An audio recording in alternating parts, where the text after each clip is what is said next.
আজকে আমি তোমাদের জন্য একটা রিভার ড্রামা এক্সপ্লেন করতে চলেছি। আমাদের গল্পের নায়িকা তার হাজবেন্ড বোবা থাকায় সেটাকে একেবারেই পছন্দ করতো না, কিন্তু রিবার্থ হওয়ার পর সে তার বোবা হাজবেন্ডকে কত বেশি ভালোবাসে এটাই আমরা দেখব এবং তার মনে জায়গা করার জন্য কি কি পাগলামি করে। ড্রামার শুরুতে আমরা আমাদের ড্রামার নায়িকা সুকে দেখতে পাই। সে তার বান্ধবীর সাথে ছিল। তার বান্ধবী তাকে বলছিল, তোমার হাজবেন্ড অনেক বেশি হ্যান্ডসাম, কিন্তু তার কি বা ফায়দা, তোমার হাজবেন্ড তো বোবা। আমার তো তোমার জন্য অনেক বেশি খারাপ লাগে। সু তখন বলতে শুরু করে, আমার ভাগ্য তো অনেক বেশি খারাপ, এরকম একজন ব্যক্তির সাথে আমার বিয়ে হয়েছে। সু তার হাজবেন্ডকে একেবারেই পছন্দ করতো না, তাই সে তার হাজবেন্ডকে ফাঁসানোর জন্য একজনকে মেরে ফেলে। এসব জানতে পেরে তার ব্রাদার ইন ল তাকে বাড়ি থেকে বের করে দেয়। তারপর সে যখন রাস্তা দিয়ে যাচ্ছিল তখন তার অ্যাক্সিডেন্ট হয়ে যায়। সুয়ের রিবার্থ হয় আর সে ভাবতে শুরু করে সে এখন তার সেই বান্ধবীর সাথেই ছিল। আর সেই সময় জানতে পারে সে একটা নোবেলের খারাপ ক্যারেক্টারের মধ্যে আছে। আর তার হাজবেন্ড বোবা বলে সে তাকে একেবারেই পছন্দ করতো না, সে তাকে ফ্রেম করে ফেলে, একজনকে মেরে ফেলে। তখন তাকে বাড়ি থেকে বের করে দেওয়া হয় আর পরবর্তীতে সে কার অ্যাক্সিডেন্টে মারা যায়। সু তখন ভাবতে শুরু করে, এখন আমি বুঝতে পেরেছি এতদিন ধরে কেন আমি এত খারাপ কাজ করছি, কারণ আমি নোবেল ক্যারেক্টারের মধ্যে আছি, নিজেকে কন্ট্রোল করতে পারছিলাম না। তার বান্ধবী লিন্ডাকে বলে, কেন তুমি কোনো কিছু বলছো না? আর সে তো রেকর্ডিং অন করে ফেলেছিল, কিন্তু এখন তো সু সবকিছুই জানতো। সু ভাবছিল সে শুধুমাত্র আমার নামের বন্ধু, কিন্তু সে মনে মনে আমার খারাপ চায়। এখন সে সবকিছু রেকর্ডিং করবে আর আমার হাজবেন্ডকে শোনাবে। আমার হাজবেন্ড এবং আমার সম্পর্ক সে খারাপ করতে চায়, কিন্তু সে তো জানে না আমি এখন সব স্টোরিই জানি। সু তখন বলে, আমার হাজবেন্ড বোবা বলে কি হয়েছে, আমার হাজবেন্ড তো অনেক বেশি ধনী, তাকে বিয়ে করে আমি কত ধনী হয়ে গেছি, তাছাড়া কত বড় মহলের মতো বিলায় আমি থাকি। তার বান্ধবী তখন তাকে বলতে শুরু করে, তুমি আমার সামনে কেন নাটক করছো, তুমি আমাকে সব সত্য কথা বলতে পারো। সু তাকে বলে, তোমার কেন মনে হচ্ছে আমি নাটক করছি, তুমি কি আমার খারাপ চাও? তখন তার বান্ধবী বলে, না একদমই না। শিন তাকে বলে, তাহলে তো ভালো ব্যাপার, না হলে তো আমি ভাবতাম আমার বান্ধবী আমার ঘর ভাঙতে চায়। তার বান্ধবী তাকে বলে, তুমি আমাকে ভুল বুঝছো, আমি সত্যিই তোমাকে নিয়ে অনেক বেশি কেয়ার করি। সু তাকে বলে, পরে তোমার সাথে কথা বলবো, আমার হাজবেন্ড ফ্যাং আমার জন্য ওয়েট করছে। তারপর সে যখনই রেস্টুরেন্ট থেকে বেরিয়ে আসে তখনই ড্রাইভার তার জন্য অপেক্ষা করছিল, কিন্তু সে গাড়িতে না বসে স্কুটিতে যেতে শুরু করে। তার বান্ধবী লিন যখন এই সবকিছু দেখতে পায় তখন সে বলতে শুরু করে, গরিব মানুষ যতই বড়লোক হয়ে যাক না কেন, গরিব ব্যবহার কখনোই তারা কমায় না। আর আমি তার থেকে তো অনেক বেশি ভালো, সে যদি বড়লোক পরিবারে বিয়ে করতে পারে তাহলে আমিও পারবো, পরের বার তো আমি তাকে ফাঁস করেই ছাড়বো।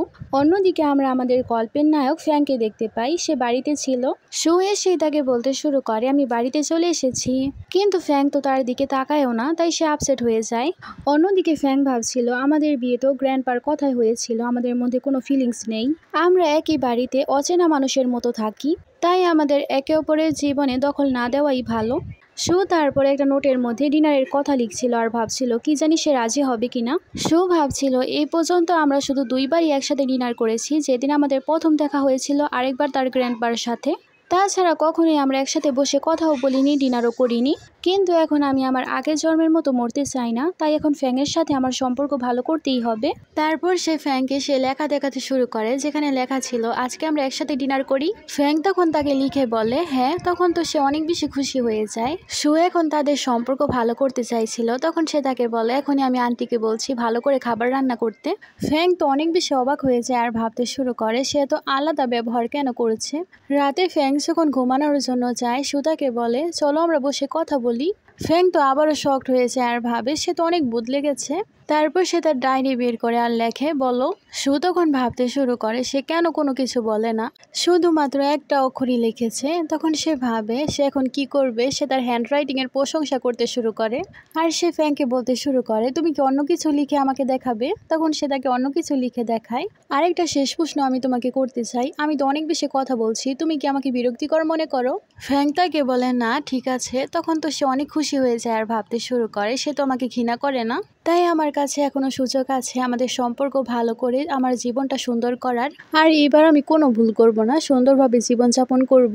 পরের দিন সকালের দৃশ্য আমাদেরকে দেখানো হয়, যেখানে সু নিজের উপর অনেক বেশি রেগেছিল আর বলেছিলাম আজকে তাড়াতাড়ি উঠবে এবং তার জন্য ব্রেকফাস্ট বানাবো। আমি আজকেও প্রতিদিনের মতো দেরি করে উঠেছি, আজকেও কোনো কিছু করতে পারলাম না। এসব কিছু আবার ফ্যাং শুনে নেয় আর স্মাইল করে সেখান থেকে চলে যায়। অন্যদিকে আমাদেরকে সুকে দেখানো হয়, তাকে তার বান্ধবী লিন আবারও মেসেজ করে বলতে শুরু করে, আমরা আজকে এখানে দেখা করি। শিন তার মেসেজ দেখে বলতে শুরু করে সে আবারও আমাকে ফাঁসাতে চায় আর আমার আর ফ্যাংয়ের সম্পর্ক খারাপ করতে চায়, কিন্তু আমি তাকে সুযোগই দিব না। সু তাকে মেসেজ করে বলে আমার কাছে সময় নেই আর সে তার নাম্বার ডিলিট করে ফেলে। তার বান্ধবী তাকে বারবিকিউ খাওয়ার কথা বলছিল। এখন সে বলতে শুরু করে আমার তো সত্যি বারবিকিউ খেতে ইচ্ছে করেছে। তাই সে ফ্যাংকে মেসেজ করে। সুতাকে মেসেজ করে আর বলে অফিসের পরে তুমি কি আমার সাথে বারবিকিউ ডিনার করতে যাবে? আমি একটা ভালো রেস্টুরেন্টের ব্যাপারে জানি। অন্যদিকে আমাদেরকে ফ্যাংকে দেখানো হয় সে একটা মিটিংয়ে ছিল। তার কাছে যখন সুয়ের মেসেজ আসে সে তখন পড়তে শুরু করে। অন্যদিকে সু ভাবছিল আমি তাকে অনেকগুলো মেসেজ করে দিয়েছি, সে যদি আবার আমার প্রতি বিরক্ত হয়ে যায়। ফ্যাং তাকে নিষেধ করে দেয় আর বলে আজকে তার ওভারটাইম করতে হবে। সু তখন ভাবতে শুরু করে সে এমনিতে অনেক বেশি শক্ত, তার সাথে সম্পর্ক এত তাড়াতাড়ি ভালো হবে না। তাই সে বলতে শুরু করে সে তাকে আর কোনো কিছুই বলবে না, না হলে সে আরও বিরক্ত হয়ে যাবে। আর সে নিজের প্রশংসা করে আর বলে আমি কত ভালো, আমি ফ্যাংয়ের ব্যাপারে কত ভাবি। অন্যদিকে সু তো কোনো রিপ্লে করেনি, এ কারণে ফ্যাং বারবার মোবাইলই দেখছিল আর ভাবছিল কখন তার মেসেজ আসবে। সবাই তো তাকে দেখে ভাবছিল তার আবার কি হলো। ফ্যাং তখন তার অ্যাসিস্ট্যান্টকে ইশারা করে, তারপর সে সবাইকে বলে মিটিং আজকের জন্য শেষ আর সবাইকে সেখান থেকে পাঠিয়ে দেয়। অন্যদিকে আমাদেরকে সুকে দেখানো হয় সে বারবিকিউ খাওয়ার জন্য রেস্টুরেন্টে চলে গিয়েছিল। তখনই সেখানে তার কাজিন রেন এবং তার বয়ফ্রেন্ড চলে আসে। তার কাজিন তাকে বলতে শুরু করে তুমি একা বারবিকিউ খাচ্ছ, আমরাও তোমাকে জয়েন করব। সু ভাবছিল তার কাজিন অনেক বেশি কথা বানায়, তাই তার সামনে তাকে চুপই থাকতে হবে। তাই সে চুপচাপ খাবার খেতে শুরু করে। তার কাজিন তাকে বলতে শুরু করে তুমি কত বেশি বেচারি, দেখো আমার কাছে বয়ফ্রেন্ড আছে যে কিনা আমাকে খাবার সার্ভ করছে, কিন্তু তোমার কাছে কি আছে? তখনই ফ্যাং সেখানে চলে আসে। সু তো খুশি হয়েছে আর তাকে বলে তুমি এখানে কিভাবে আসলে? সু তাকে বলে তুমি না আমাকে বললে আজকে তোমার ওভারটাইম কাজ আছে। তখন সে তাকে মেসেজ করে আর দেখায় আজকে সেখান দিয়েই যাচ্ছিল, তাই সেখানে চলে এসেছে। সু তাকে বলে ভালো হয়েছে, এখন তুমি আমার সাথে ডিনার করো। কাজিন রেনের বয়ফ্রেন্ড তখন বলতে শুরু করে সে কেন কোনো কথা বলছে না, সে কি বোবা? কাজিন তখন সুকে কথা শোনাতে শুরু করে আর বলে তুমি কি বয়ফ্রেন্ড বানানোর জন্য বোবাই ছেলেকেই পেয়েছিলে? আমি তো এখন বুঝতে পেরেছি তুমি কেন তোমার বয়ফ্রেন্ডকে কখনোই বাড়িতে আনো না। শুধু রেগে যায় আর সে ফ্যাঙের চেহারা তাকে দেখাতে শুরু করে আর বলে সে বোবা হয়েছে তো কি হয়েছে, দেখো সে কত বেশি হ্যান্ডসাম, দেখো তুমি ভালোভাবে তাকে দেখো। আমি তো তার সাথে থেকে অনেক বেশি খুশি, কিন্তু তুমি তোমারটাকে দেখো, তাকে দেখে তোমার বমিডিং বাজছে। সুয়ের কাজিন তো চিল্লাতে শুরু করে আর সুয়ের কাজিনের বয়ফ্রেন্ড বলে তোমরা এসব কি বলছো? সু তখন বয়ফ্রেন্ডকে বলতে শুরু করে তুমি বেশি চিল্লাইও না, না হলে তোমার চুলই পড়ে যাবে। ছেলেটা তো টেনশনে পড়ে মাথার উপর হাত দেয়, দেখা যায় সে তো নকল চুল লাগিয়ে এসেছিল, আসলে সে টাকলা ছিল। এসব দেখে সবাই সেখানে হাসতে শুরু করে। কাজিন তাড়াতাড়ি করে নকল চুল লাগায় আর তার বয়ফ্রেন্ডকে বলে তুমি রেগে যেও না। কাজিনের বয়ফ্রেন্ড তখন ম্যানেজারকে ডাকে আর বলে সু এবং সুয়ের বয়ফ্রেন্ডকে এখান থেকে বের করে দাও। ম্যানেজার তখন তাদেরকে বেরিয়ে যেতে বলে, কারণ ফ্যাং এই জায়গার ভিআইপি কাস্টমার ছিল, ফ্যাংকে তো তারা স্বপ্নেও বের করতে পারবে না। এসব শুনে তো সেখানে একেবারে শকড হয়ে যায় কাজিন, আর সে তার বয়ফ্রেন্ডের সাথে সেখান থেকে চলে যায়। সু তো সেখানে হাসতে হাসতে একেবারে অজ্ঞানী হয়ে যাবে। তারপর সে তার হাজব্যান্ডকে দেখতে শুরু করে আর ভাবে সে তো আসলেই অনেক বেশি হ্যান্ডসাম। তারপর সে ফ্যাংকে বসতে বলে আর সে তাকে খাবার সার্ভ করতে শুরু করে। ফ্যাংয়ের তো সেই জায়গার খাবার আনহাইজেনিক মনে হচ্ছিল, কিন্তু সে যখন খাবার টেস্ট করে তার কাছে অনেক ভালো লাগে। তারপর তারা দুজনে বাইরে চলে আসে। অন্যদিকে অ্যাসিস্ট্যান্ট সেখানে ফ্যাংয়ের জন্য ওয়েট করছিল। সে যখন দেখতে পায় সুও তার সাথে, তখন তো সে অনেক বেশি অবাক হয়ে যায় আর বলতে শুরু করে হিস্টোরিতে প্রথম এরকম হলো, বস তো তার ওয়াইফের সাথে ডিনার করার জন্য এখানে চলে এসেছে। অন্যদিকে সু তো ফ্যাংয়ের সাথে অনেক বেশি কথাবার্তা বলছিল আর তাকে বলছিল আমি আরেকটা রেস্টুরেন্টের ব্যাপারে জানি, সেখানে আমরা একদিন যাব। তারপর সে তার ব্যাগ থেকে নারিকেল বের করে আর বলে এখন আমরা খাবার একটু ডাইজেস্ট করে নেই। তারপর সেটার মধ্যে 2টা স্ট্র দেয়। ফ্যাং তো শকড হয়ে যায় আর সে মনে মনে ভাবে এর মানে সে আমাকে ঘৃণা করে না। তারপর তারা দুজনেই সেটা শেয়ার করে খেতে শুরু করে। বাড়িতে আসার পর সু বলছিল আজকে আমি অনেক পেট ভরে খেয়েছি। তারপর সে তার নিজের ওয়েট মাপতে শুরু করে। হঠাৎ করেই সেখানে ফ্যাং চলে আসে আর সে তো অনেক শকড হয়ে যায় আর তার চোখগুলো বন্ধ করতে শুরু করে। ফ্যাং তাকে ওঠায় আর সে মেশিন থেকে নামায়। সু তারপর ফ্যাংকে বলতে শুরু করে তুমি কোনো কিছু দেখোনি তো, মেয়েদের ওয়েট কিন্তু গোপন থাকে। সু তারপর গিয়ে শুয়ে পড়ে। রাতে তো সে তার হাত পা দিচ্ছিল ফ্যাংয়ের ওপর, তাই ফ্যাং ঘুমাতে পারছিল না। ফ্যাং তাই সুয়ের আইডি দেখতে শুরু করে। সু সেখানে অনেকগুলো খাবারের পোস্ট করেছিল আর সে অনেক কথাবার্তা বলে। ফ্যাং তাই সেসব দেখে এবং পড়ে অনেক বেশি স্মাইল করছিল, কিন্তু সে ভাবে আমরা দুজনেই আলাদা, আমাদের মধ্যে কোনো ফিলিংস নেই, তাই আমাদের একে অপরের কাছ থেকে দূরে থাকাই ভালো। অন্যদিকে ফ্যাংকে নিয়ে স্বপ্ন দেখতে দেখতে সুয়ের ঘুম ভাঙে আর সে তো স্মাইল করছিল, কিন্তু সে হঠাৎ করে খেয়াল করে তার পাশে তো ফ্যাং নেই। তখন সে ভাবে আমি কি আজকেও দেরি করে উঠেছি। আর সে তো টাইম দেখতে শুরু করে আর ভাবে সে তো 8টার দিকে অফিসে যায়, তাহলে কেন আজকে এত তাড়াতাড়ি চলে গেল? সে কি ইচ্ছে করে আমাকে অ্যাভয়েড করছে? অন্যদিকে অফিসে আমাদেরকে ফ্যাংকে দেখানো হয়। সে তো দেখছিল শু কোনো পোস্ট করেছে কিনা। শু তার পছন্দের একটা নোবেল পোস্ট করেছিল, তখন ফ্যাং সেটার মধ্যে লাইক করে দেয়। এটা দেখে তো আমাদের নায়িকা অনেক বেশি খুশি হয়ে যায়। শু তখন বলতে শুরু করে সে আমার পোস্টও লাইক করেছে, এর মানে সে আমাকে অ্যাভয়েড করছে না। তারপর সে ফ্যাংকে মেসেজ করে আজকেও আমরা একসাথে ডিনার করি। শুয়ের ফ্রেন্ড এসে তাকে কিছু বলতে শুরু করে। শুয়ের তখন মনে পড়ে আজকে তো 8 তারিখ। শুয়ের তখন মনে পড়ে আজকে তার প্যারেন্টসের বাড়িতে তার কাজিন এবং তাদের পরিবার আসবে। তার বাবা মা তাদেরকে বলে দিবে সে এত বড়লোক পরিবারের ফ্যাংকে বিয়ে করেছে। তার রিলেটিভসরা যখন জানতে পারবে সে এত বড়লোক পরিবারে বিয়ে করেছে, তখন তারা তার অনেক ফায়দা নেওয়ার চেষ্টা করবে। আগেরবার তো অনেক প্রপার্টি সে তাদেরকে দিয়ে দিয়েছিল। আগেরবার স্টোরিতে সব লেখা ছিল বলে তার এরকম করতে হয়েছে, কিন্তু সেইবার এরকম করতে চায় না। শো তাই আবারও ফ্যাংকে মেসেজ করে আর বলে আজকে আমরা ডিনার করতে পারবো না, আজকে আমি আমার প্যারেন্টসের বাড়িতে যাব। শো তাই বাড়িতে যাওয়ার জন্য রওনা হয়। অন্যদিকে আমরা কাজিন এবং তার পরিবারকে দেখতে পাই। শুয়ের কাজিনের বাবা বলতে শুরু করে শুকে ওইখানে ডেকে নাও। তার বাবা যখন তাকে কল করবে তখনই সেখানে শু চলে আসে। আঙ্কেল তখন শুকে বলতে শুরু করে তুমি বিয়ে করে নিয়েছো আর তোমার হাজবেন্ডের সাথে আমাদের দেখাও করাওনি, তুমি এরকম কিভাবে করতে পারো? তোমার থেকে ভালো তো তোমার কাজিন, যখন সে বয়ফ্রেন্ড বানিয়েছে আমাদের সাথে সবার আগে দেখা করিয়েছে। কাজিনের প্যারেন্টসরা তো তার মেয়ের বয়ফ্রেন্ডকে নিয়ে অনেক বড় বড় কথা বলতে শুরু করে। তার মেয়ের বয়ফ্রেন্ড কত বড় লোক আর তাদেরকে কত কিছু কিনে দেয়। তার আঙ্কেল বলে তোমার হাজবেন্ড মনে হচ্ছে অনেক বেশি গরিব। তাছাড়া তার কাজিনও বলতে শুরু করে সেদিন তোমার সাথে যে বোবা ছেলেটা দেখা করতে এসেছিল মনে হচ্ছে না তার কাছে কোনো টাকা আছে, সে তো আসলে ডিসেবল। এ কথা শোনার পর তো শুয়ের বাবা তাদেরকে বলতেই যাচ্ছিল যে ফ্যাং কত বড় লোক। ফ্যাং তাড়াতাড়ি করে তার বাবাকে থামায় আর তারা কোনো কিছুই জানতে পারে না। তখনই সেখানে টিভিতে নিউজ শুরু হয়ে যায় ফ্যাং এর ব্যাপারে। তাই শু তাড়াতাড়ি করে টিভির সামনে চলে যায় যাতে তার কাজিন এবং তার পরিবার জানতে না পারে তার হাজবেন্ড কত বড় লোক। অন্যদিকে আমরা দেখতে পাই শুয়ের বাড়িতে ফ্যাং আসছিল অনেকগুলো উপহার নিয়ে। তারপর সে গিয়ে যখন দরজা নক করে শু তখন দরজা খোলে আর সে যখন ফ্যাংকে দেখতে পায় তাড়াতাড়ি করে দরজা লাগিয়ে দেয়। ফ্যাং আর অ্যাসিস্ট্যান্ট তো অনেক বেশি শকড হয়েছে আর ভাবছিল এটা কি হয়ে গেল। তারপর সে আবার দরজা খোলে। ফ্যাং তখন ভেতরে চলে আসে আর সেখানে উপহারগুলো রাখা হয়। সেখানে তার আঙ্কেল আন্টি বলতে শুরু করে তোমার হাজবেন্ড হয়তো জানতে পেরে গেছে আমরা এখানে আসছি, এ কারণে শো অফ করার জন্য এতগুলো উপহার নিয়ে এসেছে। আমরা পরিবার আমাদের সামনে শো অফ করার কোনো দরকার নেই। আঙ্কেল তখন বলতে শুরু করে যে মিস্টার ফ্যাংকে টিভিতে দেখানো হলো তার মতো একটু দেখতে। কাজিন তখন বলতে শুরু করে এরকম তো হতেই পারে না, সে ডিসেবল কিভাবে মিস্টার ফ্যাং হতে পারে। আন্টি বলতে শুরু করে তাদের সনিল-লো কখনো আমাদের সনিল-লোর বরাবরই করতে পারবে না। তাছাড়া সে তো অনেক বেশি বড় লোক, কিন্তু এই বোবার কাছে কী বা আছে। ফ্যাং তো এসব শুনে একেবারে শকড হয়ে যায়। সুদাকে শান্ত করায় আর সে বলে আমি তো জানি আপনাদের লাক অনেক বেশি ভালো, আমি তো চাই আপনাদের বাড়িতে টাকার বৃষ্টি পড়ুক, কারণ আপনারা তো একেবারে টাকার লোভী। তখন তার আন্টি এবং তার আন্টির মেয়ে তো অনেক বেশি রেগে যায়। তখনই সেখানে শুয়ের মা চলে আসে আর বলে অনেক হয়ে গেছে। তারপর সে তাদেরকে বের করে দেয়। শুয়ের বাবা তখন তার কাছে ক্ষমা চায় আর বলে তুমি কোনো কিছু মনে করো না তাদের কথায়। ফ্যাং তখন লেখে যে কোনো ব্যাপার না। শুয়ের মা বাবা তখন চলে যায় তাদের জন্য রান্না করতে। ফ্যাং তারপর শুকে সব কিছু এক্সপ্লেন করতে বলছিল। শু তখন তাকে বলতে শুরু করে আমি ইচ্ছে করেই তাদেরকে বলিনি, টিভিতে যে মিস্টার ফ্যাংয়ের কথা বলা হয়েছিল সে মিস্টার ফ্যাং তুমি, কারণ তুমি যদি এত বড় লোক তারা যদি জানতে পারে তাহলে তারা তোমার কাছ থেকে অনেক কিছু ডিমান্ড করবে।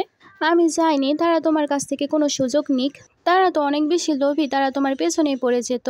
আমি চাইনি তোমাকে প্যারেশান করতে। তখন ফ্যাং ভাবতে শুরু করে সে আমার চিন্তা করছিল। শু তারপর ফ্যাংকে বলে তুমি এখানে থাকো, আমি আমার প্যারেন্টসকে সাহায্য করি।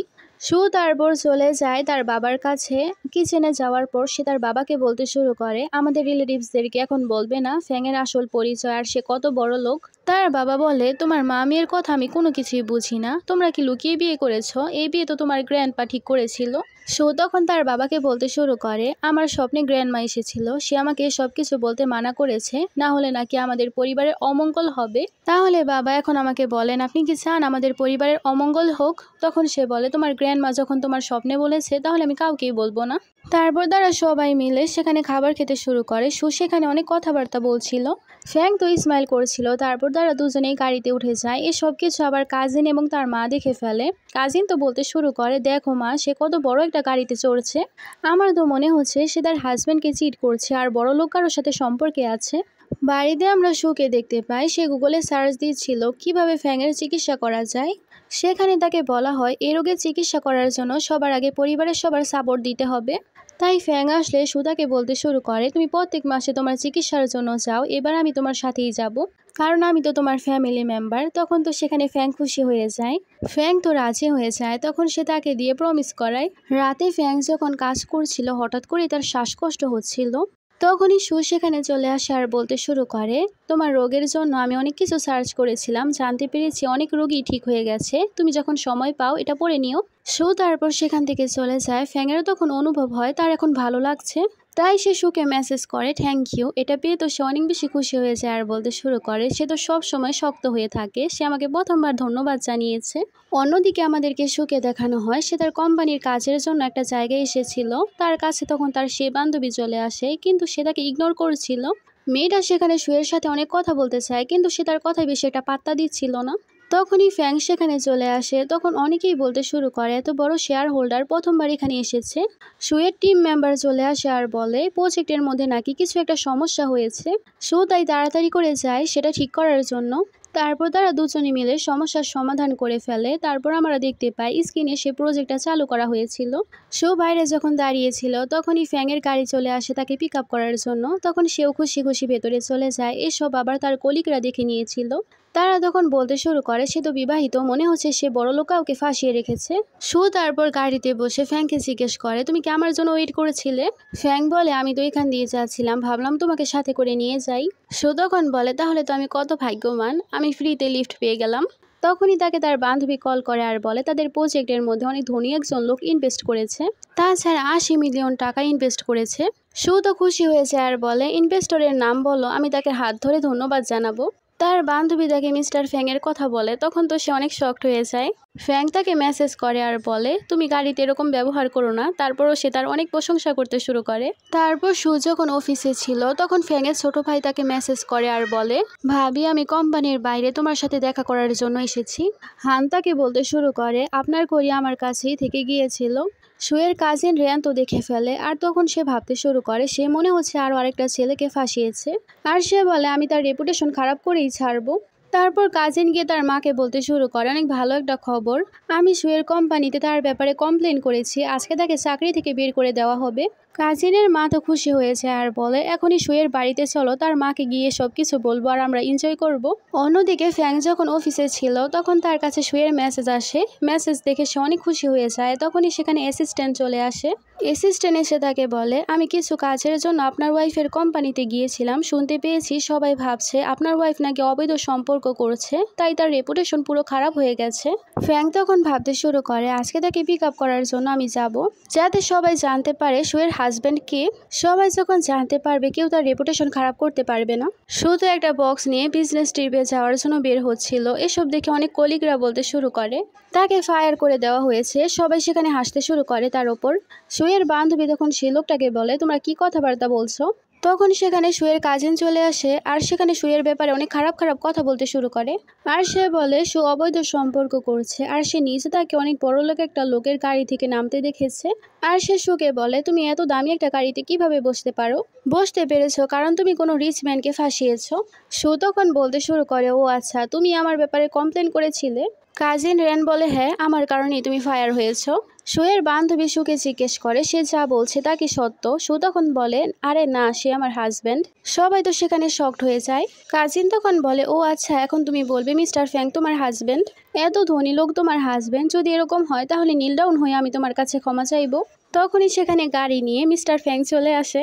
ফ্যাং তো গাড়ি থেকে নেমে সুয়ের পাশে চলে যায়। সু সবাইকে বলতে শুরু করে, সবাইকে আমি ইন্ট্রোডিউস করাতে চাই, এটা আমার হাজব্যান্ড আর তার নাম হচ্ছে মিস্টার ফ্যাং। তারপর সে তাকে বক্স ধরায়। কাজিন তো শকড হয়ে বলতে শুরু করে, তোমার হাজব্যান্ড তো বোবা, তাহলে সে কিভাবে মিস্টার ফ্যাং হতে পারে?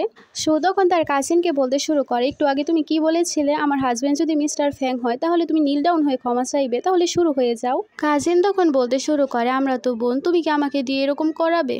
সু তাকে বলে, হ্যাঁ করব। তখন সে তাড়াতাড়ি ভয় পেয়ে সেখান থেকে চলে যায় আর সে কলিগরাও চলে যায়। সু আর সুয়ের বান্ধবীরা মিলে তখন হাসতে শুরু করে। সু তার বান্ধবীকে বলে, পরের বার আমি তোমাকে ট্রিট দিব। তারপর সে ফ্যাংয়ের সাথে চলে যায়। সুয়ের বান্ধবী খুশি হয়ে তাদেরকে দেখতে শুরু করে আর বলে, একেবারে দুজনকে পারফেক্ট ম্যাচ মনে হচ্ছে। গাড়িতে বসে সেখানে সুদাকে জিজ্ঞেস করে, তুমি হঠাৎ করে আমাকে পিক আপ করার জন্য কিভাবে আসলে? তখন সে তাকে মেসেজ দেখতে বলে। সে আগেই তাকে মেসেজ করে দিয়েছিল আর বলেছিল সে আজকে তাকে পিক আপ করবে আর তাকে গ্র্যান্ডপার কাছে নিয়ে যাবে। সু তাকে বলে, আমি ব্যস্ত ছিলাম তাই আগে দেখতে পাইনি, কিন্তু তুমি চিন্তা করো না, আমি আমার সব সমস্যার সমাধান করে ফেলবো আর অনেক ভালোভাবে গ্র্যান্ডপার কাছে গিয়ে পারফর্ম করব। তারপর সে পাস্টের ঘটনা ভাবতে শুরু করে। একবার সে গ্র্যান্ডপার কাছে গিয়েছিল, কিন্তু অনেক খারাপ ব্যবহার করেছিল আর সেখানে একটা মেয়েকে থাপ্পড়ও মেরেছিল। সো তখন ভাবতে শুরু করে, আগের বার নোবেলের প্লটের জন্য আমি নিজেকে কন্ট্রোল করতে পারিনি, কিন্তু এবার আমি এখন এরকম করবই না। আমি এবার নিজের ইমেজ সবার সামনে ভালো করেই ছাড়বো। পৌঁছানোর পর সে তখন ফ্র্যাঙ্ককে বলতে শুরু করে, গ্র্যান্ডপার সামনে আমাদের ভালো একটা জুটি হওয়ার অভিনয় করতে হবে, যাতে গ্র্যান্ডপা এরকম মনে না করে যে আমাদের সম্পর্ক ভালো না। এখন বলো, তুমি কি আমার হাতে ধরবে নাকি আমার কোমরে ধরবে? ফ্র্যাঙ্ক তো তখন তার কোমরে হাত দেয়, তখন সে তো অনেক বেশি নার্ভাস হয়ে যায় আর সে ফ্র্যাঙ্ককে বলতে শুরু করে, কেননা আমরা হাত ধরি, কিন্তু ফ্র্যাঙ্ক তার কোনো কথাই শোনে না, এরকম ভাবেই ভেতরে নিয়ে যায়। ভেতরে যাওয়ার পর আমরা সেখানে ফ্যাংয়ের দুই ভাইকে দেখতে পাই। একজনের নাম হান ছিল, আরেকজনের নাম ছিল লি। গ্র্যান্ডপা সেখানে সুখে ছবি দেখাতে শুরু করে আর বলে, দেখো এখানে তোমার গ্র্যান্ডপা আছে। তারপর সে ফ্যাংয়ের সব থেকে ছোট ভাইকে জিজ্ঞেস করে, তুমি তোমার ভবিষ্যতের ব্যাপারে কি ভেবেছো? এখনও কি সিঙ্গারই হতে চাও? তখন সেখানে লি বলতে শুরু করে সে কেরকম কেরকম গান লিখেছে। এসব শুনে তো আমাদের নায়িকার অনেক বেশি হাসি পাচ্ছিল। নিজের হাসি সে কন্ট্রোলই করতে পারে না, নিজের ইমেজ খারাপ করে বসে। গাড়িতে বসে সে ভাবছিল, আমার সব কষ্ট বিফলে চলে গেল, আমি কেন নিজেকে কন্ট্রোল করতে পারলাম না। শুয়ের শীত করছিল, ফ্যাং তখন তার কোট খুলে তাকে গায়ে পরিয়ে দেয়। শু তো খুশি হয়েছে আর ভাবতে শুরু করে আমাদের সম্পর্ক কত ভালো হয়ে গেছে। পরের দিন শু ফ্যাংকে বলতে শুরু করে, আমি আজকে বিজনেস ট্রিপে যাচ্ছি আর তুমি একেবারেই চিন্তা করো না, আমি তোমাকে প্রমিস করেছিলাম তোমার চিকিৎসার টাইমে আমি তোমার পাশে থাকবো, আমি চলে আসবো। ফ্যাং ভাবছিল আমি তাড়াতাড়ি করে ঠিক হয়ে যাই, আমি সেই দিনের অপেক্ষা করছি যেদিন আমরা দুজনে বসে একে অপরের সাথে অনেক কথাবার্তা বলবো। অন্যদিকে আমরা সেই চিকিৎসার সিন দেখতে পাই, যখন সেখানে ফ্যাংয়ের পাস্টের মেমোরিগুলো মনে পড়ছিল, তার তো অনেক খারাপ লাগছিল। তখনই সেখানে শু চলে আসে, শুকে দেখে তো সে শান্ত হয়। ডাক্তার তারপর তাকে বলতে শুরু করে, তোমার আগের বারের চিকিৎসার থেকে আজকের চিকিৎসা বেশি ভালো হয়েছে, এখন তো আশা আছে সে খুব শীঘ্রই কথা বলতে পারবে। শু তো খুশি হয়ে যায়। তখন ডাক্তার তাকে বলতে শুরু করে, এখন থেকে সে আস্তে আস্তে দুই একটা কথাবার্তা বলতে পারে, তাই তুমি দেখবে সে কোন কারণে কথা বললো, তাহলে সে তাড়াতাড়ি ঠিক হয়ে যাবে। রাতে আমরা শুকে দেখতে পাই সে তার জন্য টনিক স্যুপ বানিয়েছিল, যাতে সে তাড়াতাড়ি সুস্থ হয়ে যায়। শু তো শুয়ে পড়ে, সেখানে ফ্যাং ওষুধ খাচ্ছিল আর ভাবছিল সে যেদিন চিকিৎসা করে আসে সেদিন সে সারা রাতে ঘুমাতে পারে না, তাই সে তখন শুকে হাঁক করে শুয়ে পড়ে, কিন্তু সে জানতেও পারে না কখন সে ঘুমিয়ে পড়েছে। অন্যদিকে আমাদেরকে শুকে দেখানো হয় সকালে উঠে সে মনে মনে ভাবছিল কালকে রাত্রে ফ্যাং তাকে জড়িয়ে ধরেছিল, এ কারণে সে সারা রাতেও ঘুমাতে পারেনি। শু ভাবে ডাক্তার তাকে বলেছিল প্রত্যেকবার চিকিৎসার পর সে তো ঘুমাতে পারে না, কিন্তু আজকে তো সে ঘুমিয়ে পড়েছিল, তার কি হয়েছে? শুয়ের কাছে তার কলিগের কল আসে, তাই সে তার কলিগের সাথে কথা বলতে শুরু করে। এসব কিছু আবার ফ্যাং দেখে ফেলে আর তার তো অনেক বেশি জেলাস ফিল হচ্ছিল আর সে ভাবে সে হয়তো কোনো ছেলের সাথে কথা বলছে। ফ্যাং রাতে ভাবছিল আজকে সে আমার জন্য স্যুপ বানায়নি, সে দেখতে পায় শুধু ঘুমিয়ে গেছে, তাই সে তাকে জড়িয়ে ধরে শুয়ে পড়ে। শু জেগে যায় আর ভাবতে শুরু করে আজকে তো আমি তাকে স্যুপও খাওয়াইনি, আজকে তো সে নেশায় না, তারপরও সে আমাকে জড়িয়ে ধরেছে। অন্যদিকে ফ্যাং যখন অফিসে ছিল তার অ্যাসিস্ট্যান্ট এসে বলে, আপনাকে একজন ইনভেস্টর ফ্রান্সে খাবার খাওয়ার জন্য ইনভাইট করেছে, আপনি কি সেখানে যেতে চান নাকি আমি মানা করে দিব?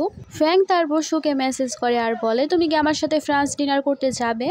শু তো খুশি খুশি রাজি হয়ে যায়। তারপর তারা ডিনারের জন্য রেডি হয়ে চলে যায়। শু তো ফ্র্যাঙ্ককে বলতে শুরু করে, দেখো আমি ভালোভাবে রেডি হয়েছি না, দেখো আমি তোমার জন্য ভালোভাবে রেডি হয়েছি, যাতে তোমার আমার জন্য লজ্জিত হতে না হয়। পার্টিতে একজন লোক এসে ফ্যাংয়ের সাথে কথা বলছিল আর সে শুয়ের দিকে তাকাচ্ছিল, এই কারণে তো আমাদের ফ্যাং জেলাস হয়ে যায়।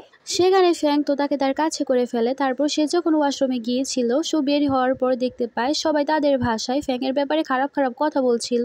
শু তো অনেক বেশি রেগে যায় আর তাদের ভাষায় তাদেরকে অনেক বেশি গালাগালি করছিল আর বলছিল, তোমরা কিভাবে ফ্যাংয়ের ব্যাপারে এসব বলতে পারো। ফ্যাং তাকে সাপোর্ট করার জন্য চলে আসে। শু তাকে বলে, তুমি থাকো, আমি তাদেরকে আরো শিক্ষা দিয়ে আসি, কারণ সে ভাবছিল ফ্যাং সবকিছু শুনে নিয়েছে, তার খারাপ লেগেছে। তারপর সে রেগে তাদেরকে বকার জন্য চলে যায়, কিন্তু সেখানে ফ্যাং বলে, শু তুমি থামো। তারপর সে তাকে মেসেজ করে দেখায়, সেরকম লোকদের জন্য তোমার সময় নষ্ট করা একেবারেই উচিত হবে না। শু তাকে প্রথমবার কথা বলতে শুনে অনেক বেশি শকড হয়ে যায়। শু সেখানে ফ্যাংকে বলতে শুরু করে, তুমি এখন তো মুখ দিয়ে কথা বলেছো, তাহলে আবার কেন মেসেজ করছো? তখন ফ্যাং তাকে বলে, এমন না যে আমি কথা বলতে পারি না, কিন্তু আমি কথা বলতে চাই না, কিছু সাইকোলজিক্যাল সমস্যার কারণে আমার এরকম হয়েছে। শু তাকে বলে, তাহলে একটু আগে কিভাবে কথা বললে, কি বা রিজন ছিল? সেখানে ফ্যাং ভাবতে শুরু করে সে আমার সাইড নিতে যাচ্ছিল, তাই অবচেতন প্রতিক্রিয়ায় আমি কথা বলে ফেলেছি। শো ভাবতে শুরু করে লোকেরা তার নামে বদনাম করেছে, তাই তার মুড সুইমিং হয়েছে, এই কারণে সে কথা বলেছে। শো তখন প্রশংসা করে আর বলে তোমার আওয়াজ তো অনেক বেশি সুন্দর। আর সে মনে মনে ভাবছিল আমার তাকে বেশি বেশি প্রশংসা করতে হবে, কারণ এটাও একটা থেরাপির মধ্যে পড়ে। শো তাকে বলে তোমার আওয়াজ তো অনেক বেশি ভালো লেগেছে আমার, তাছাড়া যখন তোমার আওয়াজ শুনেছি আমার মনে হয়েছে ভয়েস সেন্টারের আওয়াজ। বাড়িতে আমাদেরকে শোকে দেখানো হয়, সে ভাবছিল আমার ফ্যাংয়ের সাথে বেশি বেশি কথা বলতে হবে যাতে সেও কথা বলতে চায়। তারপর সে কিছুক্ষণ তার সাথে কথা বলে, তারপর তার আবারও কলিগের ফোন চলে আসে আর সে তার কলিগের সাথে কথা বলতে শুরু করে। ফ্র্যাঙ্ক তো সেখানে অনেক বেশি জেলাস হয়ে যায়। তারপর সে শুয়ের কাছে যায় আর বলে গ্র্যান্ডপা তোমাকে দেখা করতে যেতে বলেছে। শো তো খুশি হয়ে যায় আর বলে তুমি আবারও কথা বলেছো। তারপর সে ভাবতে শুরু করে কি কারণ হবে যে কারণে সে কথা বলল। রাতে সিন দেখানো হয় যখন শো এবং ফ্র্যাঙ্ক ঘুমিয়েছিল। শো তো বারবার তাকে এখানে ওখানে টাচ করছিল। এরকম ভাবে টাচ করার কারণে আমাদের হিরো তো অনেক বেশি নার্ভাস হয়ে যায় আর সে সারা রাত ঘুমাতে পারেনি। সকালে উঠে সে ফ্র্যাঙ্কের সাথে অনেক কথাবার্তাই বলছিল, কিন্তু ফ্র্যাঙ্ক তার সাথে কোনো কথাই বলে না। তখন সে ভাবতে শুরু করে তার কি বারবার মুড সুইমিং হয়। থাক, আমি তাকে বেশি কথা জিজ্ঞেস করি না, সে যদি আবার রেগে যায়। অন্যদিকে আমাদের ফ্যাংয়ের অফিসের সিন দেখানো হয়, সেখানে কয়েকজন মেয়েরা কথাবার্তা বলছিল মনস্তান্ত্রিক আকর্ষণের বিষয়ে, যে ব্যাপারটা এখন অনেক বেশি ভাইরাল। কোনো মানুষ যদি কাউকে পছন্দ করে বা তার প্রতি আকস্মিত হয়, তাহলে সে যখন তার সেন্সে থাকবে না বা ঘুমন্ত অবস্থায় থাকবে, সে তাকে টাচ করা, কিস করা বা হাগ করার চেষ্টা করবে। ফ্র্যাঙ্ক তাদের সব কথাই শুনতে পেয়েছিল আর সে ভাবতে শুরু করে শো তাকে কিভাবে টাচ করে। তাই সে মনস্তাত্ত্বিক আকর্ষণের ব্যাপারে সার্চ করে আর সে সব কিছু পরে অনেক খুশি হচ্ছিল আর ভাবছিল এর মানে তার ওয়াইফ তার প্রতি ফিজিক্যালি অ্যাট্রাক্ট। তারপর আমরা শুকে দেখতে পাই সে ফ্যাংয়ের একটা হোটেলে গিয়েছিল কিছু কাজের জন্য। তখনই সেখানে তার কাজিন তার কিছু রিলেটিভদের নিয়ে সেখানে চলে এসেছিল আর তাদেরকে এই কারণে নিয়েছিল কারণ সে তো জানতো এটা ফ্যাংয়ের হোটেল আর ভেবেছিল তারা টাকা পয়সা ছাড়া এনজয় করতে পারবে। তারা ভেবেছে শুয়ের নামে এখন মাগনা খেতে পারবে। একজন রিলেটিভ এসে শুকে বলতে শুরু করে তোমার বিয়ে মিস্টার ফ্যাংয়ের সাথে হয়েছে আর তুমি গোপন রেখেছিলে। তুমি কি ভেবেছিলে আমাদের কোনো ফায়দা করাবে না? আর তারা বলতে শুরু করে তুমি তো আমাদের আত্মীয়, এখন আমাদের আলাদা আলাদা রুম বুক করে দাও। শো তখন বলে কোনো ব্যাপার না, আপনারা আলাদা আলাদা 5টা রুমের মধ্যে থাকেন। আর সে ম্যানেজারের সাথে কথা বলে নেয়। তারা তো খুশি হয়ে যায়। শো তখন বলতে শুরু করে তারা আমার রিলেটিভ, তাই 10% ডিসকাউন্ট দিয়ে দিও। তারপর সে চলে যায়। তারা তো শকড হয়ে যায় কারণ তাদের টাকাই এখন রুম বুক করতে হবে, কিন্তু সেখানে কেউই টাকা পে করতে চাইছিল না। তাই তখন সে কাজিনকেই টাকা পে করতে হয় কারণ সেই তো বেশি বুঝে, তাদেরকে সাথে করে নিয়ে এসেছিল। অন্যদিকে শো ফ্যাংয়ের কাছে মেসেজ করে আর বলে তার জন্য জামা কাপড় আনতে। শো তখনই ফ্যাংয়ের ছোট ভাইকে দেখতে পায়, সে সাথে করে একটা মেয়েকে নিয়ে এসেছিল। তারপর সেখানে আমাদের নায়িকা ভাবতে শুরু করে হিস্টোরির সব কিছু কেন আবার রিপিট হচ্ছে। এখানে তো হানও চলে আসবে আর তাদের দুই ভাইয়ের মধ্যে ঝগড়াঝাটি হবে। মেয়ে যখনই মারামারি করতে গিয়ে লিদ অনেক বেশি ব্যথা পাবে, তারপর তার কেরিয়ারই ধ্বংস হয়ে যাবে। হান সেখানে চলে আসে, তাদের দুই ভাইয়ের মধ্যে মারামারি শুরু হয়ে যায়। তখন শো তাদেরকে থামানোর চেষ্টা করে। যখন ফ্যাং সেখানে আসে সে দেখতে পায় তার ভাইয়ের কারণে সেখানে শো পড়ে যাবে। ফ্যাং রেগে তার দুই ভাইকে বলতে শুরু করে তোমরা দুজনে এখনই এখান থেকে চলে যাও। দুই ভাই তো একেবারেই অবাক হয়ে যায় তাকে কথা বলতে শুনে। ফ্যাং এর ভাইরা ভয় পেয়ে তখন সেখান থেকে চলে যায়। আমাদের শো তো অনেক খুশি হয়েছে আর ভাবতে শুরু করে আগে যা হয়েছিল ভালো হয়েছে, এবার হয়নি। ফ্যাং তারপর তার কাছে আসে আর তাকে জিজ্ঞেস করে তুমি কি ঠিক আছো? শো তাকে বলে তুমি তো এখনই কথা বললে, তুমি কি কারণেই বা কথা বলো আর কি কারণে কথা বলো না, আমি তো এটা বুঝতেই পারি না। ফ্যাং তখন তাকে মেসেজ করে বলে তুমি কি আমাকে এই কারণে রেখেছিলে যাতে আমি তাদের ফাইট থামাতে পারি? তখন সে বলে হ্যাঁ। ফ্যাং তাকে আবারও মেসেজ দেখায় আর বলে পরের বার যদি তারা মারামারি করে তাদেরকে মারামারি করতে দিও, তুমি সামনে যেও না, তুমি ব্যথা পাবে। শো তো খুশি হয়ে যায় আর ভাবতে শুরু করে সে আমার ব্যাপারে কত চিন্তা করে। শো বলে ঠিক আছে, তুমি যেমন বলেছো আমি সেরকমই করব। তখনই সেখানে শুয়ের আত্মীয় স্বজন চলে আসে আর শুকে বলে এটা তোমার হাজবেন্ড মিস্টার ফ্যাং। আর তারা ফ্যাংকে বলতে শুরু করে আমরা সুরের রিলেটিভ হই, তাই আমাদের এই জায়গায় তো ভালো একটা জব পাওয়া উচিত। তখন ম্যানেজার সেখানে চলে আসে। শো তখন তাদেরকে বলে ভালোভাবে দেখো, তাদেরকে দেখে রাখো, তারা আমার রিলেটিভ হয়, তারা কখনোই আসলে তাদেরকে জব দিবে না। রিলেটিভরা তখন ফ্যাংকে বলতে শুরু করে শুয়ের কোনো কথাই শুনবেন না। ফ্যাং তখন সেখানে ম্যানেজারকে বলে আমার ওয়াইফ যেরকম বলেছে সেরকমই করবে, কারণ সেই জায়গার মালিক। তারা তো চলে যায়। রিলেটিভরা তো অনেক বেশি অবাক হয়ে যায় আর বলে সে না বোবা ছিল, সে কিভাবে কথা বলল। অন্যদিকে আমরা শো এবং ফ্যাংকে দেখতে পাই তারা দুজন একটা রুমের মধ্যে বসেছিল। শো ফ্যাংকে বলতে শুরু করে মনে হচ্ছে সেসব জিনিস চলে এসেছে আমি যেগুলো আনতে বলেছিলাম। শো তো শকড হয়ে যায় কারণ সেখানে অন্য কিছু পাঠিয়ে দেওয়া হয়েছিল। ফ্যাং এসব দেখে বলে এগুলো আবার কেমন জামা কাপড়। তখন সে কি বলবে ভেবে বলতে শুরু করে এগুলো আমার শুটে হয়তো ব্যবহৃত হবে। তখন সেখানে একজন স্টাফ চলে আসে আর বলতে শুরু করে, ম্যানেজার বলেছে আপনাদেরকে ওয়ান্ডারফুল নাইট উইশ করতে। তো সেখানে অনেক বেশি লজ্জায় পড়ে যায়। তারপর সে তাড়াতাড়ি করে গিয়ে শুয়ে পড়ে। তারপর কিছুক্ষণ পর সেখানে ফ্যাংও চলে আসে আর তাকে জড়িয়ে ধরে ঘুমিয়ে থাকে। তখন জেগে যায়, তার তো অনেক বেশি লজ্জা পাচ্ছিল।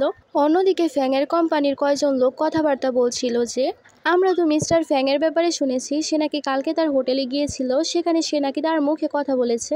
এর মানে সে তো ঠিক হয়ে যাচ্ছে, তাও আবার তার মিস্টেরিয়াস ওয়াইফের কারণে। অন্যদিকে আমরা শোয়ের সে বান্ধবী লিনকে দেখতে পাই, সে সবকিছু শুনতে পায় আর ভাবতে শুরু করে, আমি কেন না তার কাছে গিয়ে তাকে সেডিউস করি, আমার কাছে ভালো একটা সুযোগ আছে। অন্যদিকে তার কলিগের সাথে বের হচ্ছিল, হঠাৎ করে তার পা পিছলে যায়। সে যখন পড়ে যাবে তার কলিগ তাকে ধরে ফেলে। এই সিন আবার গাড়ি থেকে ফ্যাং দেখে ফেলে আর সে তো রেগে সেখানে তার কলিগকে দেখতে শুরু করে। কলিগ তখন গাড়ির ভেতর থেকে ফ্যাংকে দেখতে পায় আর ভাবতে শুরু করে সে কেন এত বেশি রেগে রয়েছে। তখন সে বুঝতে পারে কারণ সে জেলাস হচ্ছে। তাই সে তাড়াতাড়ি করে শোয়ের হাত ছেড়ে দেয় আর ভেতরে চলে যায়।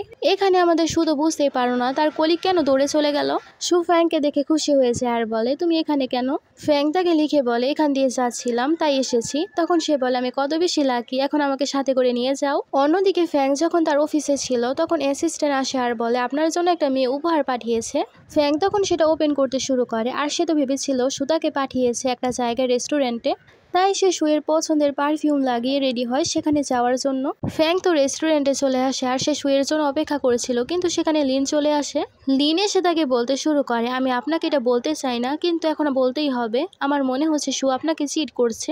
ফ্যাং তো সেখান থেকে যেতে শুরু করে। তখন সে রেকর্ডিং চালু করে দেয় যেখানে সে বলেছিল, আমার গ্র্যান্ডপা আমাকে জোর করেছিল, এ কারণে সে বোবা ছেলেকে আমার বিয়ে করতে হয়েছে, না হলে কেনই বা আমি সে বোবা ছেলেকে বিয়ে করতাম, আমি তো তাকে অনেক বেশি ঘৃণা করি। ফ্যাং তো সেখানে থেমে যায়। তখন সেখানে লিন বলতে শুরু করে, সে আমার ভালো বান্ধবী, তাই তার রহস্যগুলো আমিই জানি, আর সে আপনার পেছনে সে আপনার ব্যাপারে কত কিছুই তো বলে বেড়ায়, সে তো দোকলা মানুষ। ফ্যাং তখন তাকে বলতে শুরু করে, তুমি এখানে তার নামে আমাকে ডেকেছো, তার ব্যাপারেই সব কিছু বলছো, তাকে না জানিয়ে রেকর্ডিং করেছো, তাহলে তোমার মনে হচ্ছে না আসলে দোকলা তুমি? ফ্যাং সেখান থেকে যেতে শুরু করে। লিন তাকে বলে, তার আসল চেহারা আমি আপনাকে দেখাতে চেয়েছিলাম। তার যাওয়ার পর লিন বলতে শুরু করে, কোনো ব্যাপার না, সে যদি আমাকে বিশ্বাস না করে, কিন্তু সে এখন সুকেও বিশ্বাস করবে না। অন্যদিকে ফ্যাং যখন স্টাডি রুমে ছিল তখন সেখানে আসে আর বলে, এই প্রেস্টিজগুলো খেয়ে বলো কেমন হয়েছে, এগুলো আমি বানিয়েছি। ফ্যাং সেখানে সে সব কথা ভাবতে শুরু করে। রেকর্ডিংয়ে সে বলেছিল সে তাকে বিয়ে করে একদমই খুশি না, সে তার গ্র্যান্ডপার কারণে বিয়ে করেছে। তখন সে ভাবে এখন সে তার কাছ থেকে দূরত্ব বজায় রাখবে, যাতে সে কখনো কাউকে পছন্দ করলে তার কাছে যেতে পারে। তার পরের দিনের দৃশ্য আমাদেরকে দেখানো হয় যেখানে সকাল সকাল সে উঠে তার জন্য ব্রেকফাস্ট বানাচ্ছিল। এখানে ফ্যাং যখন এসব দেখতে পায় তখন তো সে অনেক খুশি হয়ে যায়। অন্যদিকে আমরা সুকে দেখতে পাই, সে যখন লাঞ্চ করছিল সে তার কলিগকে ইনভাইট করে, তারা দুজনেই খাবার খাচ্ছিল। ফ্যাংও তখন সেখানে লাঞ্চ নিয়ে এসেছিল, কিন্তু সে যখন এরকম ভাবে তাদেরকে দেখতে পায় জেলাস হয়ে যায় আর সেখান থেকে চলে যায়। অ্যাসিস্ট্যান্ট তখন সে খাবার একজনকে দিয়ে দেয় আর বলে সুকে দিয়ে দিতে, আর বলে এটা মিস্টার ফ্যাংয়ের তরফ থেকে। তখন সে মেয়েটা গিয়ে সে লাঞ্চ সুকে দেয়। ভাবে কিন্তু ফ্যাং কেন আসলো না। তখন সে ভাবতে শুরু করে সে কি আবার তাকে ভুল বুঝেছে। আমাদের ফ্যাংকে দেখানো হয় সে তো এখন তাকে ইগনোর করতো আর বেশিরভাগ সময় সে অফিসে কাটাতো আর সিগারেট খেত। তারপর ফ্যাং যখন বাড়িতে যায় সুদাকে জড়িয়ে ধরে আর বলে, তুমি কেন আমাকে অ্যাভয়েড করছো, তুমি কি এখন আমাকে ঘৃণা করো? অনেক কষ্ট করে তো আমাদের মধ্যে সম্পর্ক ভালো হয়েছিল, আমি এখন আর শুরু থেকে শুরু করতে পারবো না। তখন ফ্যাং তাকে বলে, তুমি যদি অন্য কাউকে পছন্দ করো আমাকে বলতে পারো, তাহলে আমি পেছনে সরে যাব। সুতাকে বলে, আমি তো তোমাকে লাইক করি, তুমি কি ভেবেছিলে আমি অন্য কাউকে লাইক করি? তুমি এই কারণে আমাকে ইগনোর করেছিলে, আমি সব সময় থেকে তোমাকে পছন্দ করি, তাই মনে হচ্ছে তুমি নিজের উপরই নিজে জেলাস হতে। পরে সিনে আমরা সুকে কোম্পানিতে দেখতে পাই। পাস্টের মেমোরি দেখানো হয়, সেটাকে সিসিটিভি ক্যামেরা দেখিয়েছিল যে তাদের মধ্যে কোনো অন্যরকম সম্পর্ক নেই, তারা সেদিন নর্মাল লাঞ্চই করছিল। তারপরে এসব ভেবে স্মাইল করছিল আর ভাবছিল সে যখন জেলাস হয় তখন তাকে দেখতে অনেক বেশি কিউট লাগে। হঠাৎ করে সেখানে তার বাবার কল আসে আর সে বলে মা নাকি পিছল খেয়ে পড়ে গেছে। তখন তো সে অনেক বেশি ভয় পেয়ে যায়। তো কান্না করতে শুরু করে। বাইরে গেলে দেখতে পায় তাকে তো পিক করার জন্য ফ্যাং এসেছিল। ফ্যাং তাকে সামলাতে শুরু করে। তারপর তারা দুজনে মিলে শুয়ের বাড়িতে চলে আসে, কিন্তু দেখতে পায় তার মা তো ঠিকঠাকই আছে। শুয়ের মা তখন তার হাজব্যান্ডকে বলতে শুরু করে, তুমি কেন তাকে এত বেশি ভয় দেখিয়ে দিয়েছো, আমি তো ঠিকই আছি। তো তার মাকে জড়িয়ে ধরে কান্না করতে শুরু করে আর বাবাকে বলে, তুমি তোমাকে ভয় পাইয়ে দিয়েছিলে, তারপর আমাদের রাতের সিন দেখানো হয়, তারা 4 জন মিলে অনেক মজা করে খাবার খাচ্ছিল। ফ্যাং তো তার শ্বশুরের সাথে মিলে অনেক ড্রিঙ্ক করে ফেলে। সো তারপর তাকে বিছানায় নিয়ে আসে, আর তাকে তো অনেক বেশি হ্যান্ডসাম লাগছিল, আর সে অনেক ড্রাঙ্ক ছিল। তাকে সে দেখতে শুরু করে, তাকে সে টাচ করছিল। হঠাৎ করেই সেখানে তাদের কিস হয়ে যায়, আর সে জানতে পারে তার হাজবেন্ড তো একেবারে ড্রাঙ্ক ছিল না। ফ্যাং তো সুকে বলতে শুরু করে, আমরা তো লিগাল কাপল, তাহলে তুমি কেন এত বেশি লজ্জা পাচ্ছ? তারপর এখানে তাদের সম্পর্ক অনেক বেশি ভালো হয়ে যায়, আর তারা রাত কাটায়। তারপরের দিন সকালে তারা সবাই মিলে খাবার খাচ্ছিল, সেখানে তো তারা দুজনে অনেক বেশি ব্লাশ করছিল আর লজ্জা পাচ্ছিল। তারপর ফ্যাং যখন তার অফিসে ছিল, তখনই সেখানে সুয়ের বান্ধবী চলে আসে। সে লিন এসে আবারও তাকে সেডিউস করতে শুরু করে। ফ্যাং তো সেখানে অনেক বেশি রেগে যায়, আর তাকে এখান থেকে একেবারে ফায়ারই করে দেয়। লিন তো রেগে যায় আর বলে, সে সুয়ের কারণে তুমি আমাকে এখন ফায়ার করতে চাইছো? তখন সে বলে হ্যাঁ। তারপর ফ্যাং যখন বাড়িতে এসেছিল, সে সুয়ের জন্য উপহার নিয়ে এসেছিল। তারা দুজনে একে অপরের সাথে সময় কাটাচ্ছিল, তখনই একটা কল আসে। সো সেখানে জানতে পারে ফ্যাংয়ের 2 ভাই হান এবং লি দুইজনে আবারও ফাইট করছে, তাই তারা তাড়াতাড়ি করে চলে যায়। সো তখন গিয়ে তাদের দুজনকে মারতে শুরু করে, আর তাদেরকে শিক্ষা দেয় আর বলে, তোমরা কি আর ফাইট করবে? তারা দুজনেই তখন সুয়ের কাছে ক্ষমা চাইতে শুরু করে আর বলে আর তারা কখনোই ফাইট করবে না। ফ্যাং তো সেখানে খুশি হয়ে যায়, আর সে সুকে ধরে বলতে শুরু করে, তুমি তো অনেক বেশি কিউট। তারপর আমাদের রাতে সিন দেখানো হয়, যেখানে অনেক বেশি বৃষ্টি পড়ছিল, আর সেখানে ফ্যাংয়ের অবস্থা খারাপ হয়ে যাচ্ছিল। ফ্যাং তো কান্না করতে শুরু করে, আর সুকে বলে তার মা বাবা এরকম বৃষ্টির দিনে মারা গিয়েছিল, তারপর থেকে তার ট্রমা হয়ে গিয়েছিল, আর সেরকম হয়ে গেছে, আর কথা বলতে পারতো না। সু তারপর তাকে কমফোর্ট করতে শুরু করে। সেখানে ফ্যাং তাকে বলে, তোমার কারণে আমি এত তাড়াতাড়ি সুস্থ হতে পেরেছি। পরের সিনে আমাদেরকে সুকে দেখানো হয়, সে জানতে পারে ফ্যাংয়ের অ্যাক্সিডেন্ট হয়েছে। তখন তো সে অনেক ভয় পেয়ে যায় আর দৌড়াতে শুরু করে, আর সে অ্যাক্সিডেন্টের জায়গায় চলে যায় আর অনেক কান্নাকাটি করতে শুরু করে, আর বলে তার কি কিছু হয়ে গেল। শুধু ভাবতে শুরু করে, আগের বার সে মারা গিয়েছিল, এবার কি তার কারণেই সে মারা গেল। তখনই সেখানে ফ্যাং চলে আসে। আমাদের সুদ অনেক খুশি হয়ে যায় আর কান্না করতে করতে তাকে জড়িয়ে ধরে। পরের সিনে আমরা শো এবং ফ্যাংকে দেখতে পাই, তাদের অনেক বড় করে একটা বিয়ের অনুষ্ঠান হচ্ছিল, সেখানে তারা দুজনই একে অপরকে বিয়ে করে নেয়। এই সিনের সাথে আমাদের এই ড্রামাটা শেষ হয়ে যায়। তোমাদের কাছে এই ড্রামাটা কেমন লাগলো আমাকে জানাবে। Thanks for watching.